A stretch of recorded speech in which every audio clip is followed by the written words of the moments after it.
Fuel. It's the step beyond eating. It's not simply filling up so we're no longer feeling hungry. Instead, it's the purposeful, meaningful intake to optimize our performance. Whether that performance is crossing the finish line in record time or upping our game in our personal or professional life. And today, we're going to dive into all of that and more with Dina Griffin, the nutrition mechanic. Welcome to the Catalyst Health, Wellness, and Performance Coaching Podcast. I'm your host, Dr. Brad Cooper of the Catalyst Coaching Institute. Today's guest is Dina Griffin. He has a master's degree in food science and human nutrition. She's a registered dietitian and board-certified specialist in sports dietetics. We met when I was preparing for the Hawaii Ironman World Championship, and she is the go-to person here in Colorado, as she not only brings the head knowledge, but she also walks the talk. She's raced the Comrades Marathon, Boston Marathon, Leadville 100, and the Ironman Triathlon. And one thing most people don't know is that Dina once convinced me to do a blinded max run treadmill test, where she had me run as fast as I could sustain for 15 minutes, but it was without knowing how fast I was going. The thing was blocked out on the treadmill, or how much time remained. It was pretty interesting, but that's a story for another day.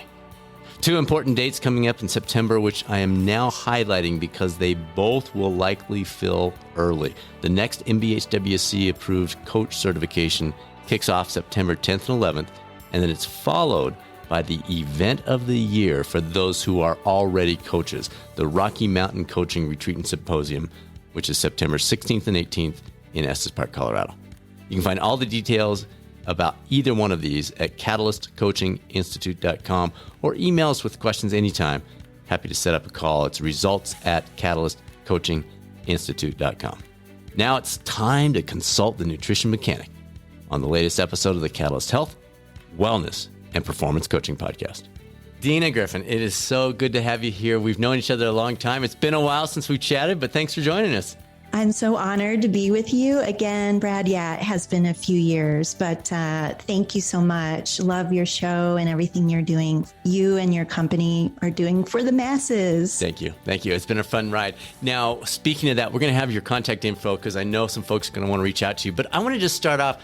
I love your logo, the nutrition mechanic, like that conjures up the whole, everything from an oil change to an engine overhaul. And you do that when it comes to nutrition. So is there any fun story before we jump into the nuts and bolts of this? Any fun story about that name and how it came into play and where that was coming from or developed into? Well, thank you for enjoying the name. I mean, I think I get a chuckle out of it still, which is funny because I'm going on year 4 of my business. But I think part of it, Brad, originated from when I was younger, and I loved tinkering with things to fix, mechanical things. I never became a bike mechanic, but to be honest, it was one of my passions. Like, I think working on something tangible like that to overhaul and fix and fine tune.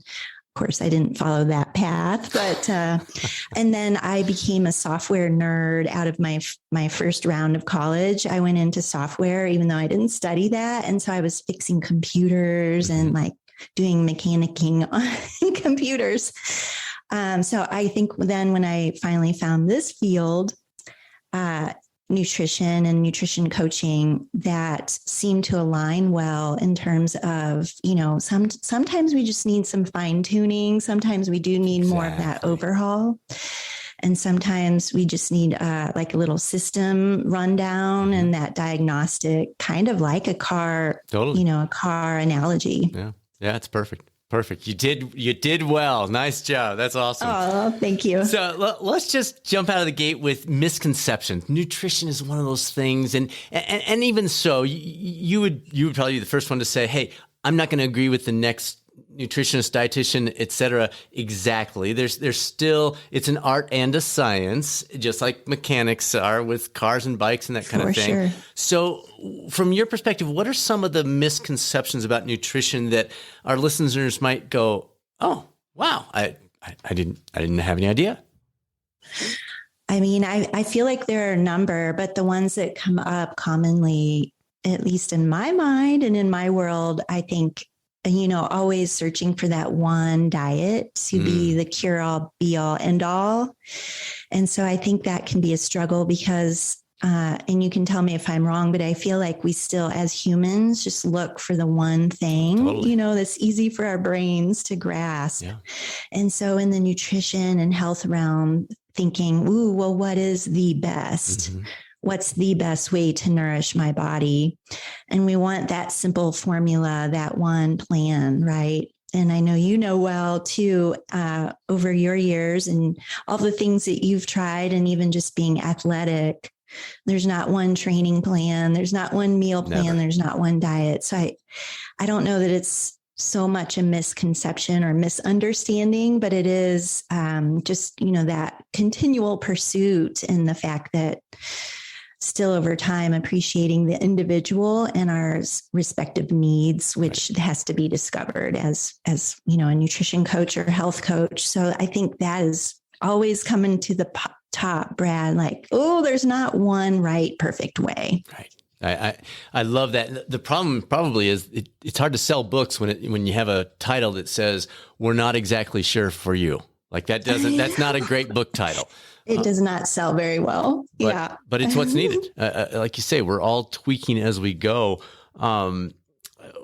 In your world, what are you seeing? We're hearing about keto. We're hearing about all these different things that are seemingly recycled from the 70s and 80s and 90s. And here we are in 2022, and we're bringing those back. Are there any that you go, really? That one's back?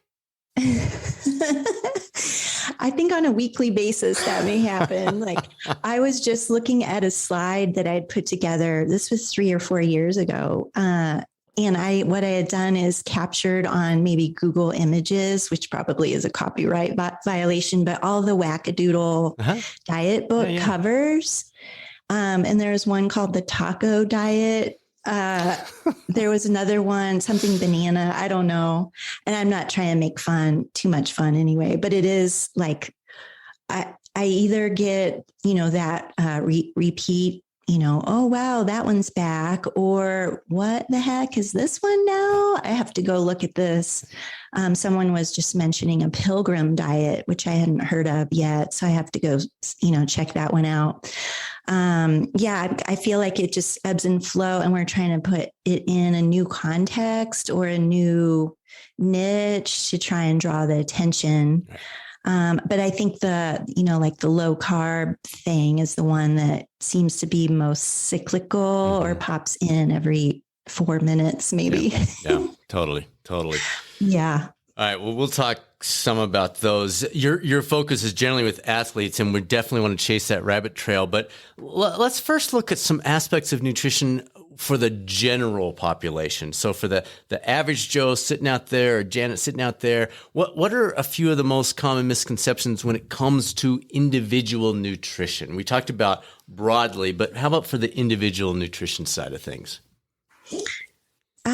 Maybe what comes to mind there, Brad, is I don't know if this is the black and white thing, but it's more, we think of a meal as having this single impact and then it's done, right? Which is somewhat true, right? We have an acute response to the way we fuel ourselves and decide what nourishment, will happen for that particular meal or snack. But I think something that's neglected or not seen or recognized is that chronic impact, or that longer term of the style of nourishment. And just even in the general population, just, we eat and then we're done. And then maybe we move on. But if we're eating the same way over time, and perhaps that's not optimal for our individual needs, then that longer term consequence, which could, relate to disease risk or disease onset or some other type of happening. And so I think it's this like time continuum that we weren't trained to think of. It's either like, well, I'm healthy or I'm sick, but what's happening in the interim to get to one of those points? Does that make sense? Yeah. Let's stay with that for a second. So, you're saying most of the time, if I sit down for dinner, I think, okay, is this healthy or is this not? It's an on-off switch, or a 0 or a 1 in computer language. And you're saying, well, no, not really. It's building off what you had previous meal and previous week and previous month.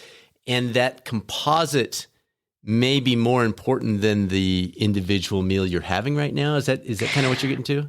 Yeah, although I am trying to be careful and, that we're not wanting to be fearful of having a meal that we might, put in our well, that was and I don't like this term. I shouldn't even use the cheat meal thing, but if we are having a special meal that we don't have often or a dessert type thing, I'm not trying to demonize those things because that, is maybe a small part of our overall week or month or whatever. And so, yes, but what you were just saying and summarizing is that composite or sort of the domino or the trend of what's going on from that nourishment angle. I want to sit on the cheat idea for a bit because I love your hesitancy around that word. I think it's kind of a sad word. And yet it's heard all the time. Where does that come from? Is it because it feels like just hearing the word, you're like, guilt trip right here. Is that our effort to shift our behavior? Am I using that to be like, oh, I'm cheating, so I need to not next time? Like, where do you, with your clients, where do you see it being used in a harmful way? I feel that it perpetuates diet culture. Okay. Right. And so we're either good with our food or the food is good or we're bad or the food is bad. And so with, the decades of dieting and diet culture, you are either on or off the wagon. And it's this whole binary thing, right? That I think it is so problematic in the food world or the nutrition and health world. That cheat meal is totally, I don't know if you want to say it's on or off, but it's one of those ends. And I think that's where it came from and where it's still sitting a lot is, that's free for all and it's not great, but you're doing it and you're back on tomorrow or whatever day. So how do you help your clients get away from that mental framing? So if I come in to see you and I say, oh, Dina, I cheated again yesterday. What do you do? How do you walk me through that to get me, I don't know if past is the right word, but to move off of that mindset into a healthier relationship with food and my body and where I'm going with this and that type of thing? Ooh, that can take a little time, sure, absolutely, right? Absolutely. To work through because it is mindset. It is maybe looking at historical inputs, things even from childhood, right? Language that we heard growing up or whatever that might have contributed to our current mindset.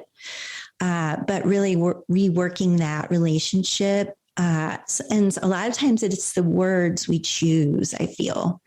And so, it sounds silly in a way to say, let's swap out the language or flip this around.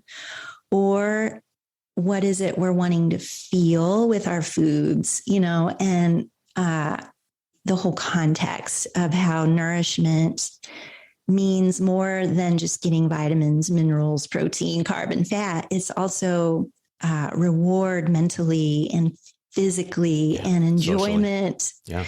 Exactly. So I think that's a whole process that we have to discuss, understanding where you're coming from and what that language means to you and reworking, the whole relationship side. So let's take a left turn here for a second. We'll come back to where I was going with this, but you got me thinking here of the athlete. So, and I'm not talking the professional or Olympic athlete here. I'm talking about you or me. We it's a priority. We do it well, but we're never going to earn a living doing it. We're never going to bring home a gold medal. It's a hobby. It's a serious hobby, but it's a hobby. Let's keep things in perspective. So if you're coaching, if you're working with that person and you're repeatedly hearing this idea of cheating, I don't know. There's just because I think it's probably more common with that group because you and I are so focused on our results, our outcome, our performance physically. And so fueling feeds into that, or eating feeds into that.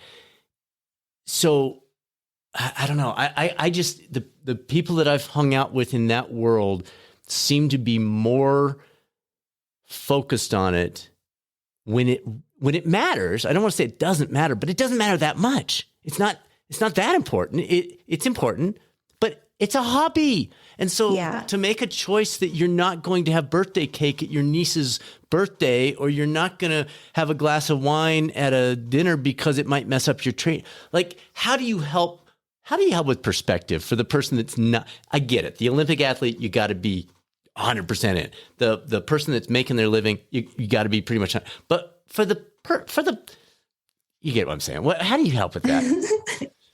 This is great. Yeah.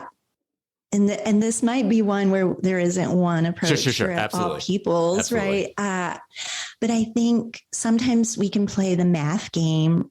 And for athletes, Brad, you probably can relate to this too. Like if we have a run or whatever, fill in the blank training session exercise, and it just didn't feel as good, or we had a goal. This isn't quite the same analogy, but work with me here for a minute. Sure. So if we didn't have a good training run, in the grand scheme, looking at what your goals are, fitness, preparing for a race, improving your strength and speed or whatever, did that one session, what do you feel the impact was? And I know our brain's still like, well, I'm just mad I didn't get this goal or whatever. Okay, but let's, step up higher. It's one and of 30 workouts. Exactly. Yeah. So not quite the same. I appreciate that this analogy isn't direct, but it is similar in the sense like, well, with the meal, your chocolate cake or whatever, in the grand scheme of our week or our month, or if we do this every day, what is the impact? And so we can play the calorie game. We can play the, you eat 40 meals over the week and do the 4 that actually have this thing. What's the contribution? And by the way, did you enjoy it? Because that's what we really want to have out of it. Right.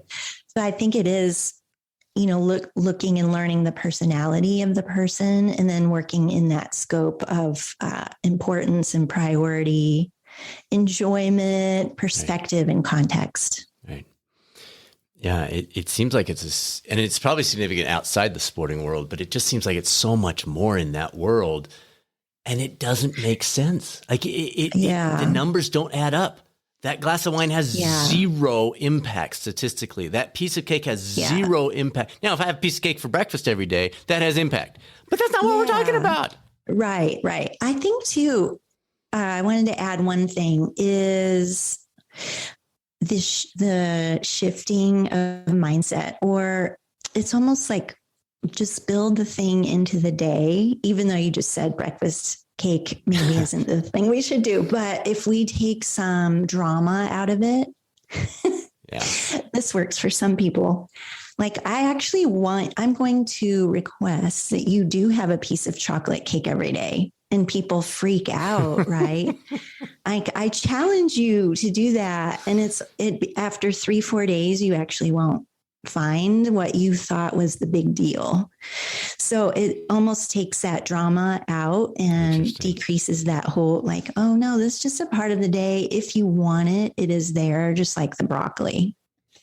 I love that. I think you should work that into your marketing in some way. Take the drama out. Oh my gosh, Dina, that's like applicable for every aspect of life. Way to go. Take the drama. You got that, everybody. Yay. Everybody write that down. Take the drama out, whether it's eating, workout, whatever.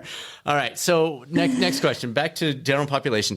We hear all these terms, grass-fed, organic, infused with this or that. Are any of those actually important, or are they important in certain contexts and not others? Like, how do we read that when we see that in labels or we see that in advertisements? How much do we need to emphasize or not?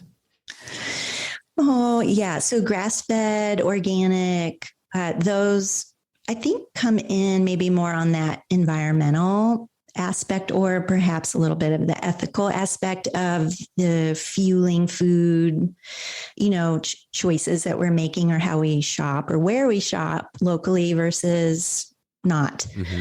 So I think that is still a context thing. If we look at some of the research that have looked at organically grown vegetables and fruits versus non, there is a teeny tiny, from a couple of the studies that I looked at, teeny tiny nutritional difference. But in the grand scheme context, does that have an impact on health, short or long term? It's not clear. Not a whole lot to say. Now, if we have cancer, maybe we're trying to avoid all potential toxins or any kind of pesticide. Although we could say, organically grown still has some pesticides, just different threshold.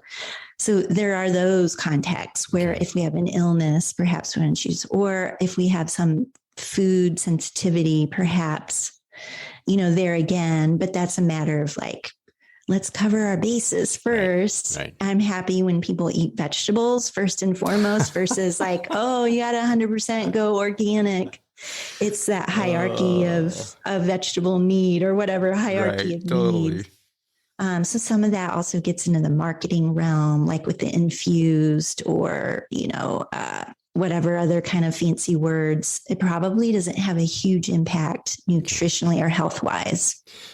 And again, you're doing so well with this. You're bringing us back to the things that matter. And I think, especially in the health and wellness world, we tend to we're so caught up in the minutia that we miss, like you said, let's start by eating vegetables, and then we'll worry about all these other little tiny things. Yeah. Good job. I also worry, if I could add, I also worry sometimes as dietitians, nutritionists, other practitioners, if we advocate so much for some of that stuff, are we not being concerned with socioeconomic status? What is your budget, your food availability? And there again, that's where we can exclude. It's I think a mistake, something maybe I was even guilty of years ago, eat more organic, grass-fed everything. Right. And then I wasn't realizing actually that doesn't work for their budget. And I would be better off to just help them at the store, work within those, limitations or whatever those constraints are. And that is how I best do my job, instead of going to maybe the other end. I'm glad you added that, because I think so often we create more friction in an effort to do good. Okay. So yes, I'll sign off on organic is probably better, but it doesn't make sense always for everyone, and budget is part of life, folks. Let's stop pretending it's not. Just because it's not for so-and-so that's listening right now, it doesn't mean it's not for the majority of the population. So, I'm glad you brought that back. Let's talk about supplements for a little bit. I don't want to spend too much time on this, but I was going to give you my 2 cents, but we're not here for Brad's 2 cents. We're here for Dina's 2 cents. So what is your thought on supplements? When do you recommend them, if ever? When do you have people kind of check them at the door? What do you do with that? Well, I'd love to hear your 2 cents. Well, my quick version is get a blood test, find out where your deficiencies are, and base your supplements on your blood test. Don't base it on the latest newscast or the latest headline or the latest whatever. Do it for what your body requires. But I'll just back that up 100%. I mean, that's definitely something to keep in mind, is looking at what your blood work shows. Or maybe there's some other testing. If you've had gene variant testing or nutrigenetic or genomic testing, then that can show what's going on in your body at this point in time, combined with a dietary assessment. In this case, because some of us do float around in how we are changing our nutrition patterns, or if we have something going on medically, maybe age, stage of life, activity, or, all of a sudden I'm training for a marathon and So I want to know where I'm at right now. But then I think that testing also enables us to look at food and perhaps do some work there, instead of just throwing all the supplements and all the pills and powders at you, is looking at the other ways we can, manipulate our food intake and still have an impact there on our nutrient status. And you just sparked another thought, protein. We've had a couple of guests on talking specifically about protein. I want to get into that in reference to some of the work you've done with Stacy Sims. But what guidance would you provide generally in that area?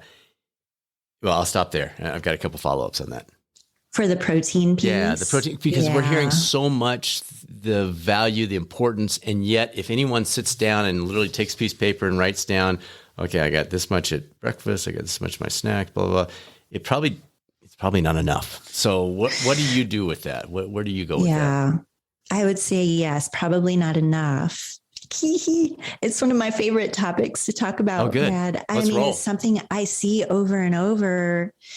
And we don't even have to calculate, grams of protein per kilogram or pound of body weight.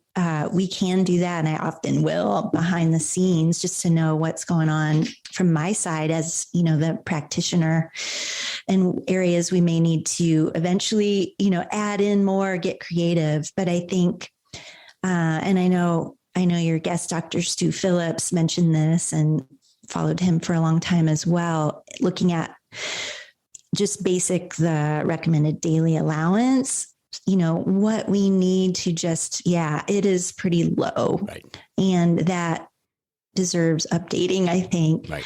I would say, depending on activity level and age, and maybe other things like body composition goals or other things that we have to consider, that our protein intake, most times, I'll say 8 out of 10 people can benefit from eating more protein. I think the problem is a lot of us, when I say that, think, oh, she's saying I got to eat more meat. Mm-hmm.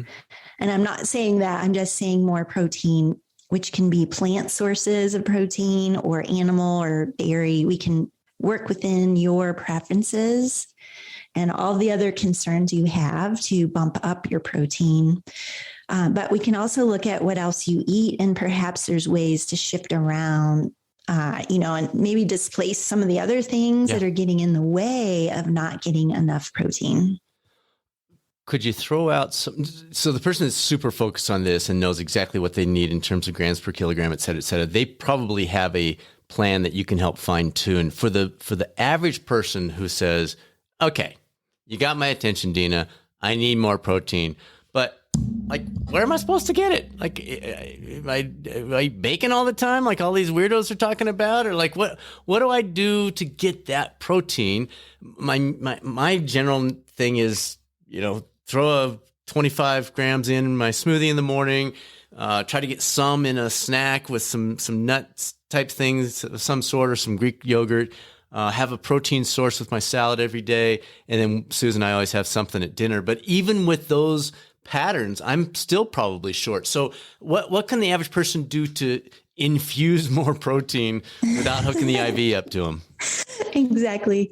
Let's see. I think what you just did there was a really cool thing, because you gave examples of protein. So that's something everyone can do. And it sounds cheesy and kind of dorky, like take out a piece of paper and write down all the proteins that you eat and look at that list. And maybe you're not sure what even a protein is other than, meat or chicken. Right. And so if you're not sure, that's where we I can help you with that, but everything from eggs to yogurt to perhaps it's cow or goat milk, right, or cottage cheese, all the plant proteins, beans and legumes, maybe tofu, tempeh, fish, on, seeds and nuts. But everyone, no matter what, can make that list for themselves. that's a starting point. So we know what our pool of protein choices are. And then I think another handy tool is just write down what a typical day is for you nutritionally. Just see where you're at. There's no judgment. We're not assessing you need anything. a baseline. Yeah, see where it's at. And then what you did with your example, whether you intended to do this or not, was perfect, where you run through the day and it's like, highlight, where's my protein? Just see if it's in the meals, see if it's in the snacks. So it's like a progression. And then we get to that next level amount wise. So don't be so worried about measuring it at this point. Just identify, am I including some source of protein whenever I grab a snack? Am I including some source of protein in my lunch, my breakfast, et cetera, et cetera?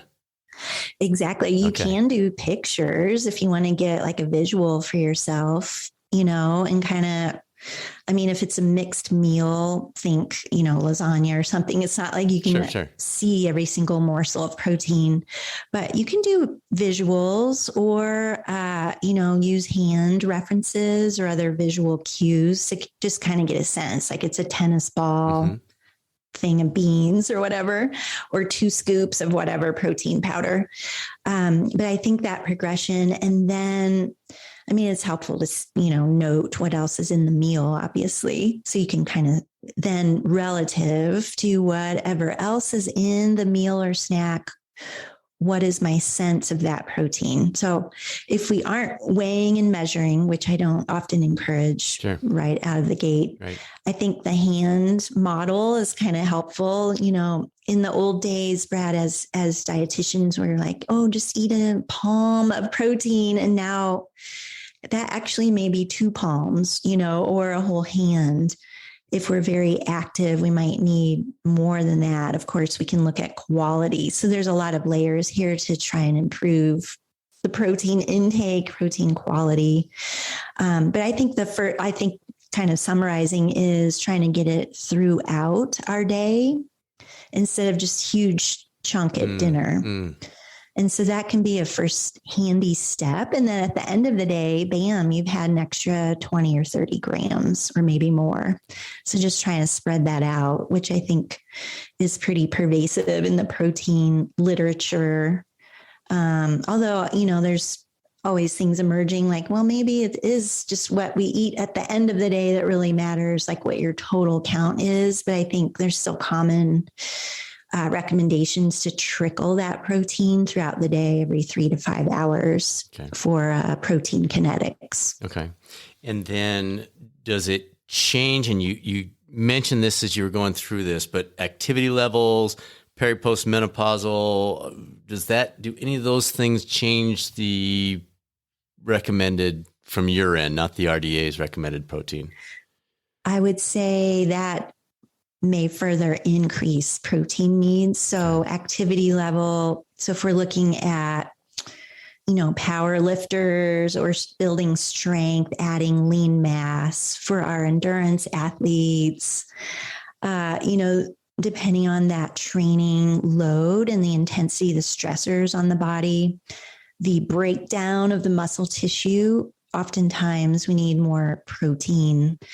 That could be an extra 20 to 40 grams of protein in the day. We may need to time that as well, especially for our high performing athletes that are doing a couple sessions a day or just a big week or a big training block. But I think then if we look at women or peri and postmenopause, perimenopause in particular, Brad, is such a time of, great hormonal flux, we'll call it.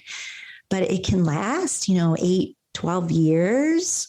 It can last a long time. And so with those changes in estrogen and progesterone and the ratio change of those 2 primary hormones, especially with the loss of estrogen, which is more of a, lean muscle supporter. With that decline in estrogen, we lose muscle mass more easily through perimenopause. And so ideally, if we can capture someone in perimenopause and look at their protein intake, look at their exercise and, resistance exercise programming and try and build in more protein before we're in our postmenopause years. That's like the ideal, because then we can mitigate some of that lean, functional mass loss. Okay. And then there's the whole sarcopenia thing, which would apply to both all genders. Right. Yep. Oh, there's so much here. Okay. So this overlaps with the protein, but confusion about dairy, no dairy, eggs, no eggs, wheat, no wheat. How does someone who's not doing this as a job, like you and slightly partially I am, follow everything? It's my job to keep up on all this stuff. It's your job to keep up on this stuff. But someone with a real life, how do they keep track of this? Because it seems like eggs, for example, are recommended on Mondays, but not on Tuesdays. But by Thursdays, they're back. So how do you suggest for your clients to keep up with this stuff? It's overwhelming, isn't it? Yeah. Trying to keep up. I would say keeping your own context in mind is helpful when you hear the messages. So, what's going on with you? Most of us know our bodies and what's going on from a medical perspective, or what our goals are from a health perspective. So hearing the messages, just trying to filter right away who is saying this and for what purpose. That's the other point too, right? Is the context and the originator of the message you're hearing. And I know you on many of your podcasts, you and your guests advocate for looking at the evidence. What is the source? Yes. What's the study design? If this was extrapolated from some new research study, well, who was studied and what were the details and how does that apply to me? But I understand too, having just said that out loud, like I don't expect people to go, to PubMed and research everything for themselves. And it can be very time consuming to do that. So I think, this is a, pitch for having a team around you, a practitioner team, somebody that you trust that has gone through the schooling and knows how to piece apart what the science gets you on the right track. Yeah. Somebody you can run. I get nervous saying, don't trust anyone who has a book, or don't trust anyone who's selling you something. But oftentimes if they are wanting to sell you a bunch of products like supplements, I get a little skeptical there. Totally. And maybe just want to double, triple check everything before we go invest. But it's a legitimate challenge with all of the bombardment and confusion. Right. I think that's good advice. Yeah. The who, what I wrote down here in the column is who, and underlined who is saying it. I think that's a great piece of advice because, again, selling the book, I might not have a problem with that. But if you want me to buy your supplement and you're pulling research out to tell me why that supplement, I don't know. Anyway, different topic for a different day. I know. There is a lot of cherry picking that goes on. No doubt. Yeah. Okay, men and women, or someone in their 20s, someone in their 60s. What are some of the variations in your recommendations if you're working with a 23-year-old versus a 67-year-old, or whether you're working with a male compared with a female? What do you generally, very generically, what do you often pull into the analysis there? Okay, got another hour, Brad? Yeah, let's do it. I'm just kidding. Of course, people will come to me looking to, solve an issue, improve something, look down the road. So we always have to start like, well, what are you interested in? And what are your curiosities? And what is it you think you're needing, or what are your complaints? So it's kind of starting there. Okay. But so I had to add that little disclaimer. I think for generally, looking at younger versus older or different genders, as we age, something that is different, back to the protein piece, getting in a touch more protein throughout the day. Of course, we want to combine that with proper resistance exercise so that we're working with the sarcopenia thing that's happening. I know you've talked about that before. but just functional strength. So, but unfortunately, as we age, and this has been documented as well, we tend to lose, well, not lose, but appetite gets dampened as we age, especially if we're not maintaining activity levels. So that can be problematic because we just don't consume perhaps enough calories. So that's a very general difference from someone 20s to 70s, let's say, like more purposeful protein, can't get away with, days of Doritos and Diet Coke as much anymore. And looking at the exercise piece, since that goes together. The hydration thing comes in too. That is something that we tend to see change as we age. Just that sense of thirst decreases, or it gets like the signals. I don't know exactly what's happening. So that can be an issue if we are trying to maintain a decent level of physical activity, or we're in a certain dry climate. We don't pay attention to fluid intake, that can affect kidneys and all kinds of stuff, even just cognition. So those are a couple things with the age question. Should I go on to the other? Sure. Yeah, that'd be great. Maybe male, female kind of contrast. Well, I think the biggie here, Brad, is with the aging process and the hormonal inputs or hormonal status throughout life. Women tend to experience more flux. I mean, we have the differences: puberty, and then maybe pregnancy, which men don't have to deal with. Menopause, right? So there's some things that are pretty significant from a hormonal perspective. And by the way, we're aging at the same time. So nutritionally, we can get into things like micronutrients. So what happens maybe during pregnancy, there's a drive and need for more certain micronutrients and need for more calories. Some of this is probably pretty obvious, but I think what's becoming more appreciated now, and thankfully we're getting more and more literature, especially for the active menopause, perimenopause, postmenopause, is what unique needs are there for that subset. And because of our fun dieting culture, I don't really mean fun, but dieting culture has gotten in the way of, like, what is it we need to look like, or body weights and all this stuff. So I think this is where some of that diet culture has to be put aside permanently, because our bodies, as women in perimenopause, our bodies change, and it's different for every woman. We can add more fat without doing anything differently with our nutrition. And that can be really frustrating.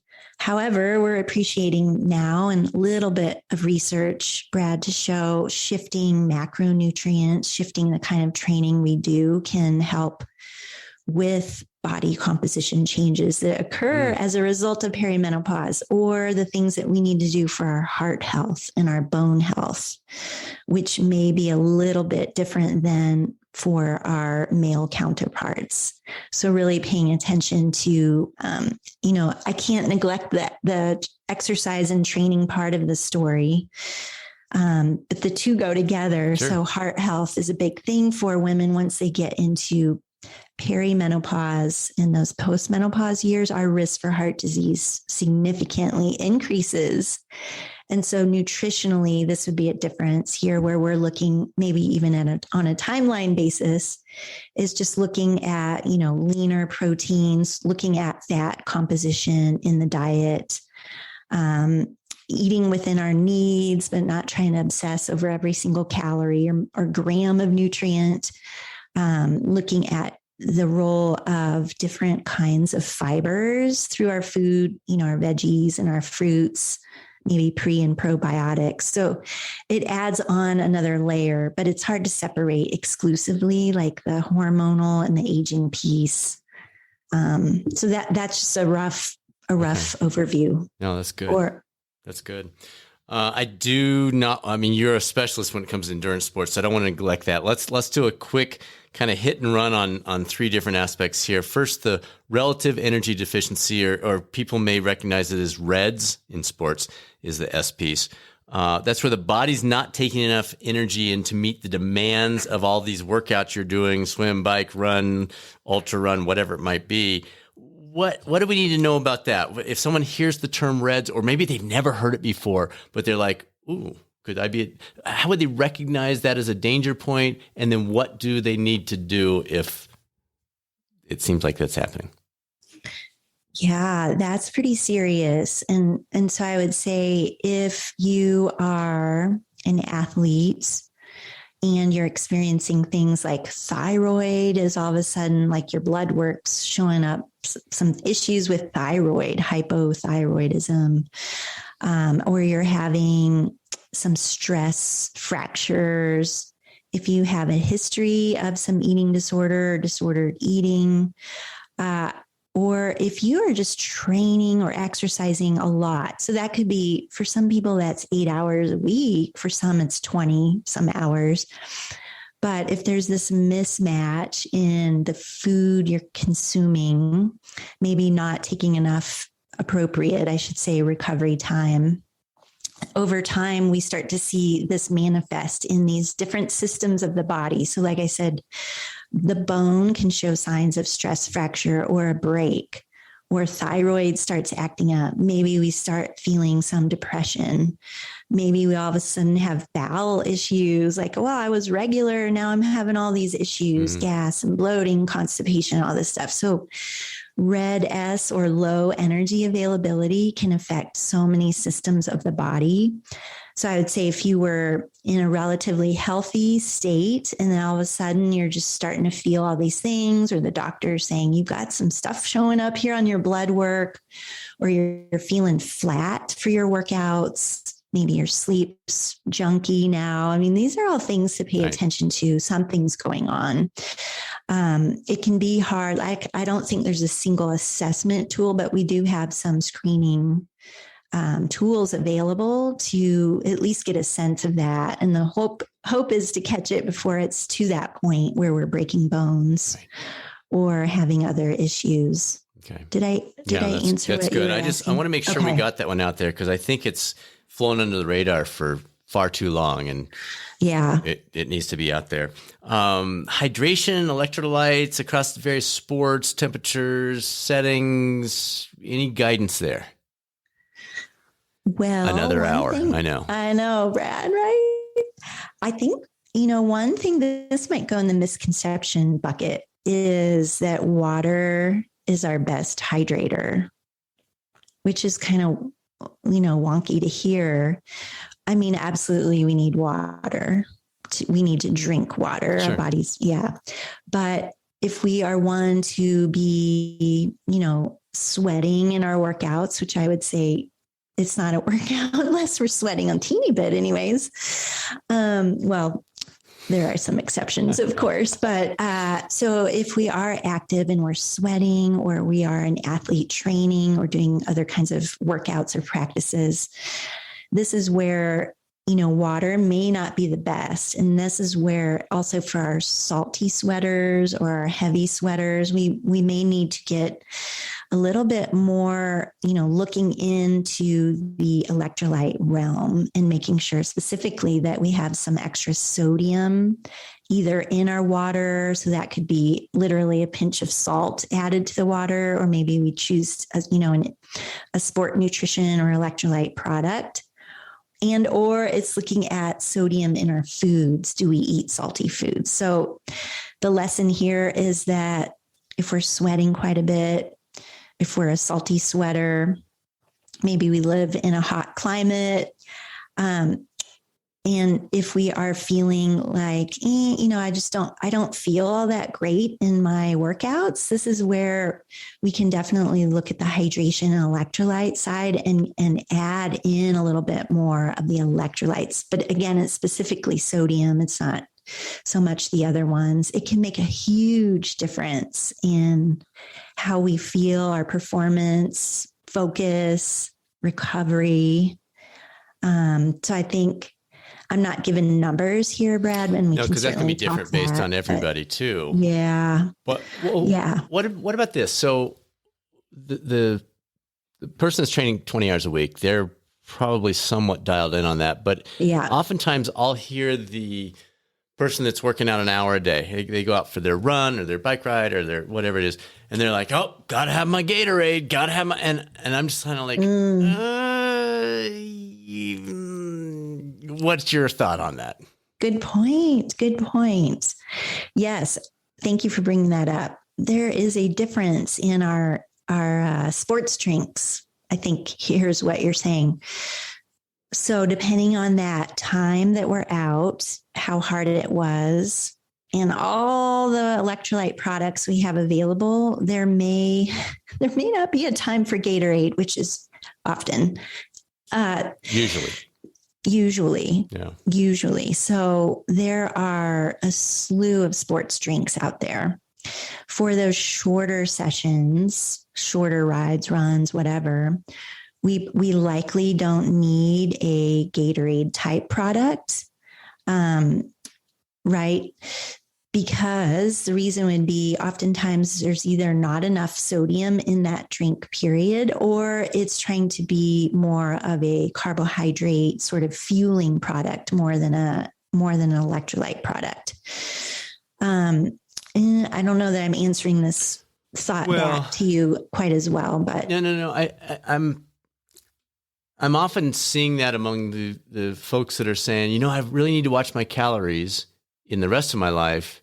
Yeah. And yet I'm choosing 200 calories, 150 calories in a bottle for an hour and 20-minute workout. Like, I don't know about what you recommend. I would just go water if it were anything under probably 2.5 hours, unless it's super hot or it's a race or it's like a dialed in tempo, type workout. Otherwise, anything under 2.5 hours, why am I using Perpetuum or Gatorade or name the other products? Yeah, we probably don't need the sugar calories for those 60, 90, maybe 120 minute. Like you were saying, we probably don't need that. Body has enough fuel. And if we ate beforehand, we're good. But hydration wise, fluids, but we don't need the sugary fluids. Right. It's maybe a low or 0 calorie type source. If we are like sweating, our sweat rate is pretty high. But yeah, I'd agree. Those waters get muddied because we think, the Gatorade is electrolytes. It's a sport drink, but it's both. It's a sugar source trying to be a little bit of electrolyte. And oftentimes we don't need the sugary part for those shorter sessions. Okay, good. Yeah. I think we've covered it. This is great. Dina, I don't want to make that decision. Is there anything that we've missed? Is there anything that you're like, oh, really? You're not going to ask me that one, Brad? Come on. What have we left out here where you got people on the edge of their seats and as soon as I hit the stop button, I'm going to go, I should have asked her this. Well, the fasting thing's a big one, but that could be a whole, there's our 4th hour of conversation. I think the thing would be just keeping in mind, because I love how you in your ethic, looking at evidence, keeping in mind what our science is saying now and knowing it evolves and, emerging evidence. I think this goes to the earlier point too. When we hear messages or nutrition guidance is looking at what the source of the info is, we have to keep in mind a number of variables here that oftentimes things are being generalized even from the evidence. So good point. Because I work a lot with athletes, I'll just add this, that a lot of the research in the sports science world is based on young males, for example. Completely. And so how's that apply to me as a 52-year-old woman in perimenopause? Right. I don't know. Right. I don't think it does. So these are just things to keep in mind. We have evidence to look for, but we don't know it all yet. And that's a beautiful and frustrating thing. No, that's very well said. Very well said. Excellent. But we'll have to, thank you. No, this is great. And Dina, everyone's going to remember you, I think, because my intro as the person that made me run blind on a treadmill without letting me know the speed or the time. Yeah. Do you remember that one? Yes, of course. I will never forget that. You're like, so run as fast as you can, but I'm not going to tell you when to, I'll tell you when to stop, but I'm not going to tell you how much time you have left. And I was like, well, I don't know how fast to run. That was a crazy experience. That was hard for your brain. That was. You knocked it out. No fun. Problem. We survived. Oh my gosh. I didn't die. Good job. Well, Dina, this is super fun. Thanks for doing this. We really appreciate it. Thank you. Really appreciate the opportunity. And thanks so much for everything you do. Nutrition can be such a confusing topic. It is a great privilege to have Dina Griffin join us. We'll have a link to her contact info on our website in the description section if you'd like to reach out to her and dig in a little bit more. Thanks as always for tuning into the #1 podcast for health and wellness coaching. We are so appreciative to those of you who are sharing it with friends, family, clients, and others. If you've joined the Catalyst community recently, please know there are now 220 plus episodes in our library, and 95% of those are as applicable today as the day they were recorded. Next week's episode is one we've been working on a very long time. It's with multiple best-selling author Steve Magnus. It's a fun chat. We had a great time. Could have easily gone on for hours, but we saved some of it for a future conversation. As always, feel free to reach out to us with any questions about your current or future coaching career. Results at catalystcoachinginstitute.com, or you can tap into additional health, wellness, and performance resources on the website, catalystcoachinginstitute.com. And now it's time to be that catalyst. This is Dr. Brad Cooper of the Catalyst Coaching Institute. I'll speak with you soon on another episode of the Catalyst Health, Wellness, and Performance Coaching Podcast, or maybe over on the YouTube coaching channel.